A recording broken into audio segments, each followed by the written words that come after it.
CPM ഇത്രയും വെറുക്കപ്പെട്ട ഒരു നിലയിലേക്ക് എത്തുന്നതിന് തൊട്ടു മുമ്പ് പാർട്ടിയിൽ ഒരു ക്രൗഡ് പുള്ളറായിട്ടുള്ള നേതാവ് ആരാണെന്ന് ചോദിച്ചാൽ VS അച്യുതാനന്ദൻ. അങ്ങനെ ഒരു ഉത്തരമേ ഉള്ളൂ. VS അച്യുതാനന്ദന്റെ ചിത്രങ്ങൾ വെച്ചിട്ടാണ് പിണറായി മുഖ്യമന്ത്രി ആയതുപോലും നമുക്കറിയാലോ, ആ തെരഞ്ഞെടുപ്പ് കാലമൊക്കെ. പക്ഷേ ഏറ്റവും കൂടുതൽ VSനെ ദ്രോഹിച്ചത് ആരാണെന്ന് ചോദിച്ചാൽ പിണറായി വിജയൻ. അന്ന് പാർട്ടി സെക്രട്ടറിയാണ്. എല്ലായ്പ്പോഴും മുഖ്യമന്ത്രിയെ പോലെ നിയന്ത്രിക്കാൻ ഒരു ചരട് ഈ പിണറായി സൂക്ഷിച്ചിരുന്നു. അങ്ങനെ ദ്രോഹിച്ച പിണറായിയും കൂട്ടരും ഇപ്പോൾ മരണശേഷവും VSനെ തുടർച്ചയായി ദ്രോഹിക്കുന്നു. അതായത് മരണശേഷവും വിടാതെ പിന്തുടർന്ന് പിണറായിയും കൂട്ടരും VSനെ ഉപദ്രവിക്കുന്നു എന്ന് പറയുമ്പോൾ സാധാരണക്കാരായ കമ്മ്യൂണിസ്റ്റുകാർക്ക്, സാധാരണക്കാരായ തൊഴിലാളിയെ സ്നേഹിക്കുന്ന ആളുകൾക്ക് ഇതൊന്നും സഹിക്കാൻ കഴിയുന്നില്ല. മാത്രമല്ല, ചുടുകാട്ടിൽ ഒരു സ്മാരകം നിർമ്മിക്കണം VSന്. അത് സ്വാഭാവികമായിട്ടുള്ള ജനങ്ങളുടെ ഒരു ആഗ്രഹം കൂടെയാണ്. അതിന് കമ്മ്യൂണിസ്റ്റ് പാർട്ടിയിൽ, അതായത് LDFിൽ നിന്ന് തന്നെ മറ്റൊരു എതിർപ്പ് ഉയരുന്നു. ചുരുക്കം പറഞ്ഞാൽ VS മരണശേഷം ഇവരെയൊക്കെ പേടിപ്പിക്കുകയാണോ? തീർച്ചയായിട്ടും VSനെ ഇവർ വല്ലാതെ ഭയപ്പെടുന്നു എന്ന് വേണം കരുതാൻ. VS മരിച്ചിട്ടിപ്പോൾ അടുത്ത ആഴ്ചത്തേക്ക് ഒരു കൊല്ലമായി. 21-ാം തീയതിയാണ്, ജൂലൈ 21. അപ്പോൾ ജൂലൈ 21-ന് രണ്ട് കാര്യങ്ങളാണ് ഇതുമായിട്ട് ബന്ധപ്പെട്ട് കേരളത്തിലെ ഇടതുപക്ഷത്തുണ്ടാകുന്ന വിവാദം. രണ്ട് വിവാദങ്ങളാണ്. ഒന്ന് CPMനകത്തും മറ്റൊന്ന് ഇടതുപക്ഷ മുന്നണിക്കകത്തും.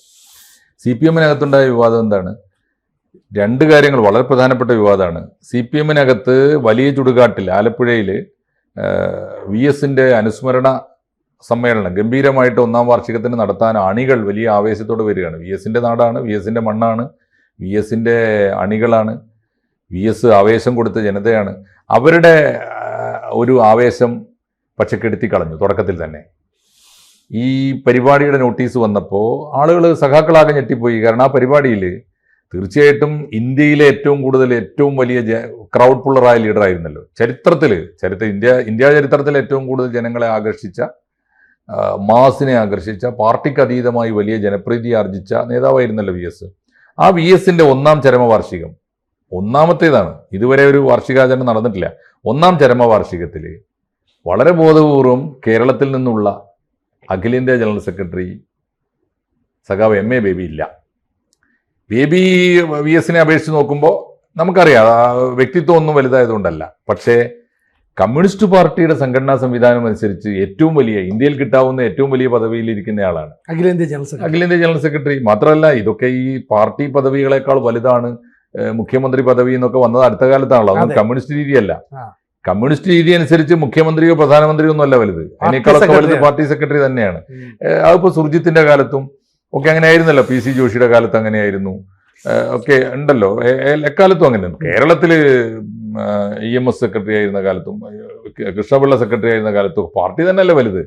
അപ്പോൾ ഇത് മാറ്റി മറിച്ചിട്ട് ആരായിക്കൊള്ളട്ടെ, VSന്റെ അനുസ്മരണ ചടങ്ങിൽ പാർട്ടിയുടെ ഇന്ത്യയിലെ ഏറ്റവും വലിയ നേതാവ് വരണ്ടേ, അതും ഈ നാട്ടുകാരനായിട്ട് പോലും. അപ്പോൾ MA ബേബി ആ നോട്ടീസിലില്ല. അതാണ് ആദ്യത്തെ ചർച്ചാ വിഷയം. ഈ ഇന്ത്യയിൽ ഇന്ന് കമ്മ്യൂണിസ്റ്റ് പാർട്ടിയുടെ ഏറ്റവും ഉയർന്ന പദവിയിലിരിക്കുന്നയാൾ എന്തുകൊണ്ടില്ല? അതിന് ചോദിക്കാൻ അവർക്ക് ഇപ്പോൾ CPMന് അവരുടെ അണികളെ മൊത്തത്തിൽ ബോധ്യപ്പെടുത്താനൊന്നും ഇപ്പോൾ സാധ്യമല്ല. പാർട്ടി ഈ ലോബി ഉണ്ടല്ലോ, അവർക്ക് ബോധ്യപ്പെടുത്താൻ ന്യായങ്ങൾ ഉണ്ടാവും. അത് ബേബിയെ സൂക്ഷിക്കണം, അവനിപ്പോൾ നമുക്കെതിരാണ്, അവനാണ് ഈ പാർട്ടിക്ക് എതിരായിട്ട് വലിയ വിമർശനങ്ങൾ ഉയർത്തിക്കൊണ്ടുവരുന്നത്, അവനാണ് തുറന്നു പറയാനുള്ള ലൈസൻസ് കൊടുത്തത്, അതുകൊണ്ടാണ് നമ്മളൊക്കെ അത് കേൾക്കേണ്ടി വന്നത്, ഇപ്പോൾ ഇന്ത്യ മുഴുവൻ വിമർശനങ്ങളെ കൊണ്ട് നമുക്ക് നടക്കാൻ വയ്യ എന്നൊക്കെ വേണമെങ്കിൽ പറയാം. പിണറായി വിജയനെ കണ്ടുകൂടാത്ത തരത്തിലേക്ക് പാർട്ടി അണികൾ മാറി. പിണറായി വിജയനെ ഇപ്പോൾ ഏറ്റവും കൂടുതൽ വെറുക്കുന്നത് മലയാളികളോ ഇന്ത്യക്കാരോ അല്ല, കമ്മ്യൂണിസ്റ്റുകാരാ. ആ തരത്തിലേക്ക് എത്തിച്ചതിലൊക്കെ ബേബിക്ക് വലിയ പങ്കുണ്ട്. ബേബിയും കൂട്ടരും കൂടി പിണറായി വിജയനും MV ഗോവിന്ദനും എതിരായിട്ട് വലിയൊരു ലോബി ഉണ്ടാക്കുന്നു എന്നാണ് അവരുടെ ന്യായം. പക്ഷേ സഖാവ് VSന്റെ അനുസ്മരണ സമ്മേളനത്തിൽ ബേബി ഇല്ല എന്നതിനേക്കാളും വലിയ പ്രശ്നം എന്താണെന്നറിയോ? ഈ അനുസ്മരണ സമ്മേളനം ഉദ്ഘാടനം ചെയ്യുന്നതും വലിയ ചുടുകാട്ടിലെ സ്മാരകം ഉദ്ഘാടനം ചെയ്യുന്നതും പിണറായി വിജയനാണ് എന്നുള്ളതാണ്. പിണറായി വിജയൻ ഇപ്പോഴത്തെ വഹിക്കുന്ന പദവി എന്താ? പോളിറ്റ് ബ്യൂറോ മെമ്പറാണ്. പോളിറ്റ് ബ്യൂറോ മെമ്പറാണെങ്കിൽ പോളിറ്റ് ബ്യൂറോയുടെ ജനറൽ സെക്രട്ടറി നാട്ടിലുള്ളപ്പോൾ, അതും കേരളത്തിലുള്ളപ്പോൾ അത് വലിയ പദവിയല്ലല്ലോ. രണ്ടാമത്തെ കാര്യം, അദ്ദേഹം പ്രതിപക്ഷ നേതാവ് കമ്മ്യൂണിസ്റ്റ് പാർട്ടിക്ക് ഒരു പുല്ലാണല്ലോ. കമ്മ്യൂണിസ്റ്റ് പാർട്ടിക്ക് അതൊരു പോസ്റ്റ് അല്ല. മുഖ്യമന്ത്രി ആയിരിക്കുമ്പോൾ ജനങ്ങളുടെ നേതാവാന്നുള്ളതൊക്കെങ്കിലും എടുക്കാം. പക്ഷേ അതിനേക്കാളും വലിയ അപകടം എന്താണ്? ആരാണ് VSനെ നശിപ്പിച്ചത്? ജീവിതത്തിൽ ഉടനീളം ആ മനുഷ്യനെ വേട്ടയാടിയതാരാണ്? വെട്ടിമാറ്റിയതാരാണ്? ഒന്നുമല്ലാതാക്കിയതാരാണ്? തുടർച്ച കിട്ടുമായിരുന്നല്ലോ എന്നോ. ഏതെങ്കിലും ഒരു കമ്മ്യൂണിസ്റ്റ് പാർട്ടിക്ക് അനായാസം തുടർച്ച കിട്ടുമായിരുന്നു, ഒരു ഭരണത്തിന് തുടർച്ച കിട്ടുമായിരുന്നെങ്കിൽ അത് VSനാണല്ലോ. അത് കിട്ടാതിരിക്കാൻ നമ്പറിട്ട് വെട്ടിയതാണെന്ന് എത്ര പേര് പറഞ്ഞു? സെബാസ്റ്റ്യൻ പോൾ ഉൾപ്പെടെ ഒരുപാട് പേര്, കമ്മ്യൂണിസ്റ്റ് സഹയാത്രികർ എത്രയോ പേര് പറഞ്ഞു നമ്പറിട്ട് വെട്ടിയതാണ്. അങ്ങനെ വി എസ് വരരുത്, എത്ര തവണ എന്തെല്ലാം കണ്ടതാണ് നമ്മള്. വി എസ് ജയിക്കുമെന്ന് കണ്ടാൽ ഇടതുപക്ഷ അധികാരത്തിൽ വരാതിരിക്കാൻ നോക്കി കുറെ കാലം. ഇടതുപക്ഷം അധികാരത്തിൽ വരുമെന്ന് കണ്ടാൽ വി എസ് തോൽപ്പിക്കാനായിട്ട് നോക്കി എത്ര കാലം. അതായിരുന്നു പണി, അതായിരുന്നു നാടകം. ഒടുവിൽ വി എസിന് ജനങ്ങളുടെ അപാരമായ പ്രഷർ കൊണ്ട് വി എസിനെ മത്സരിപ്പിച്ചു, മുഖ്യമന്ത്രിയായി. മുഖ്യമന്ത്രിയായപ്പോൾ എന്താ പണി? അദ്ദേഹത്തെ ഭരിക്കാൻ വിടാതെ അദ്ദേഹത്തിന്റെ ചിറകുകൾ ഇങ്ങനെയൊക്കെ പിടിച്ചു കെട്ടിയ ആഭ്യന്തര വകുപ്പ് കൊടുത്തില്ല. പിണറായിയുടെ ഏറ്റവും അടുത്ത ശിങ്കിടിയായിരുന്ന, ഏറ്റവും അടുത്ത അനുയായി, ഏറ്റവും അടുത്ത സഹയാത്രികനായിരുന്ന, കണ്ണൂർ ലോബിയുടെ ആളായിരുന്ന സഖാവ് ശശി ഉൾപ്പെടെ കോടിയേരി ആഭ്യന്തരമന്ത്രിയാക്കി. പാർട്ടി ഓഫീസിൽ മുഴുവൻ CPM-ന്റെ മുഴുവൻ ആളുകളായിരുന്നു. പാർട്ടി ഓഫീസിലും മുഖ്യമന്ത്രിയുടെ ഓഫീസിലും മന്ത്രിമാരുടെ ഓഫീസുകളിലും ഒക്കെ പിണറായി വിജയന്റെ ആളുകളാണ് ഭരിച്ചിരുന്നത്. അന്നത്തെ ഒരു അവസ്ഥ. എന്നിട്ടും വി എസ് എന്തെല്ലാം ചെയ്തു ആലോചിച്ചു നോക്കൂ.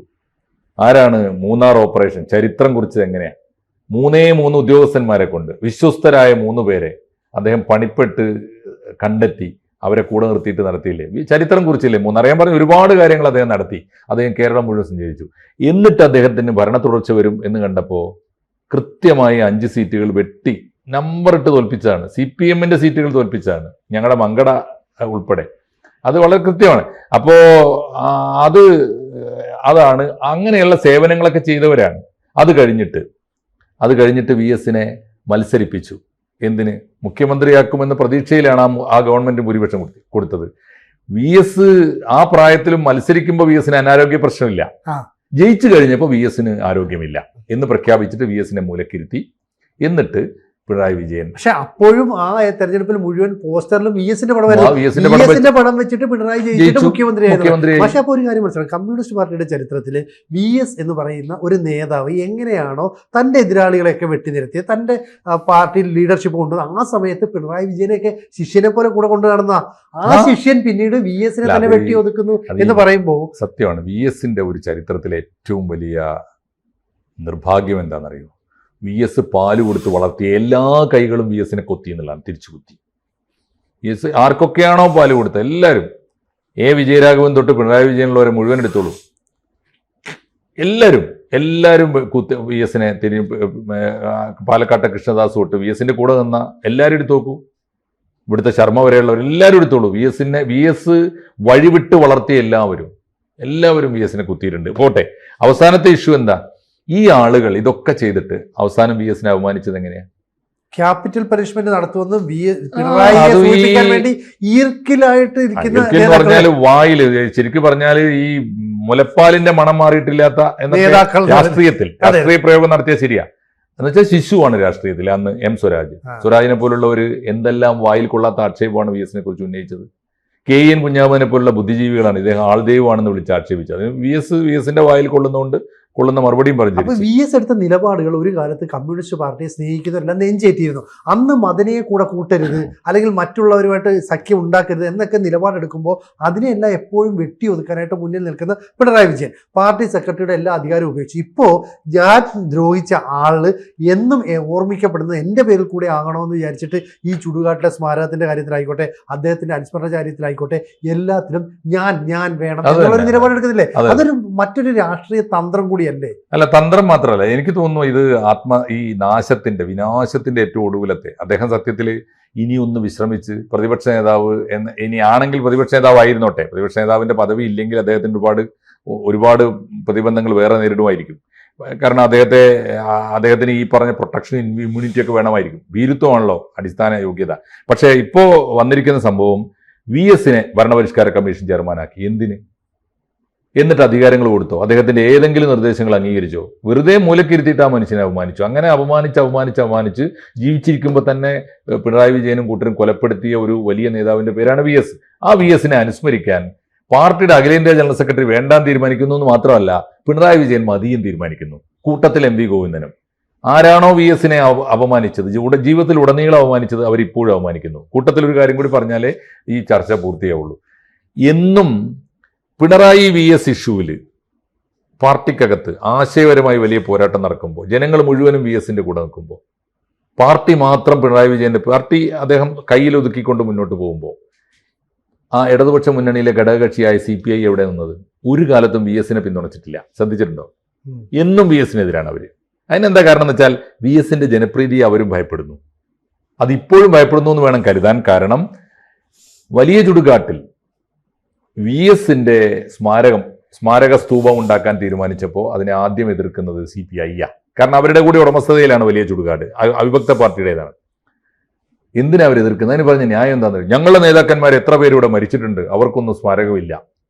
അതാരുടെ കുറ്റ? എന്നിട്ട് ഇപ്പം തീരുമാനിച്ച കാര്യം എന്താണെന്നറിയോ?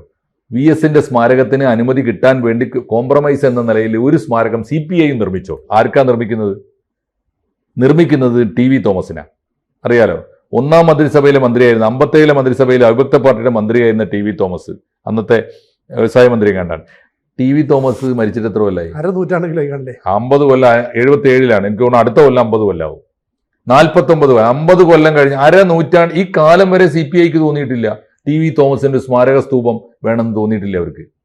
ഇപ്പോഴാ തോന്നണത്. എന്തിനാ തോന്നുന്നത്? VS അച്യുതാനന്ദന്റെ സ്മാരകത്തിന് പറ്റുമെങ്കിൽ ഒന്ന് പാരവെക്കാൻ പറ്റുമോ ഇല്ലേ? CPIയോടും പൊറുക്കൂല ജനം. ഒന്ന് ആലോചിച്ച് നോക്കൂ, എന്ത് ന്യായമുണ്ട് അവർക്ക്? ഇത്രയും കാലം, എത്ര കാലം CPI ഭരിച്ചു? ഇത്രയും കാലം. ഈ കാലത്തിനുള്ളിൽ എപ്പോഴെങ്കിലും കഴിഞ്ഞ 50 കൊല്ലത്തിനുള്ളിൽ TV തോമസിന് സ്മാരകം ഉണ്ടാക്കായിരുന്നില്ലേ? ഇപ്പൊ വേണം. ഇപ്പൊ കൊടുത്തിട്ടുണ്ട് അത്രേ. ഇനി ആർക്ക് വേണം TV തോമസിന്റെ സ്മാരകം? ഇപ്പോൾ ഇക്കൊല്ലം ആഘോഷവും തീർച്ചയായിട്ടും ജനങ്ങൾ ആവേശപൂർവ്വം ഉണ്ടാക്കുന്ന സ്മാരകം ആരുടേതാണ്? VSന്റേതാണ്. അതിന്റെ ശോഭ കെടുത്താൻ അപ്പുറത്ത് വേറെ TV തോമസ്. CPIയും ചെയ്യുന്നത് ജനവിരുദ്ധമായ, സത്യത്തിൽ കാലവും ചരിത്രവും പൊറുക്കാത്ത ഒരു തരം വിവാദം തന്നെയാണ്. കാരണം CPIയും VSന്റെ ജനപ്രീതിയെ ഇപ്പോഴും ഭയപ്പെടുന്നു എന്നതാണ് അതിന് ഉത്തരം. CPMനകത്ത് പിണറായിയും കൂട്ടരും ഭയപ്പെടുന്നത് പോലെ തന്നെയാണ് ഇടതുപക്ഷ മുന്നണിക്കകത്ത് CPIയും ഭയപ്പെടുന്നു. രണ്ടു കൂട്ടരും ചെയ്യുന്നത് ഒരേ കുറ്റമാണ്. കൂടുതൽ വാർത്തകളും വിശേഷങ്ങളും നിങ്ങളിലേക്ക് എത്താൻ ABC മലയാളം സബ്സ്ക്രൈബ് ചെയ്യുക, ബെൽ ബട്ടണും അമർത്തുക.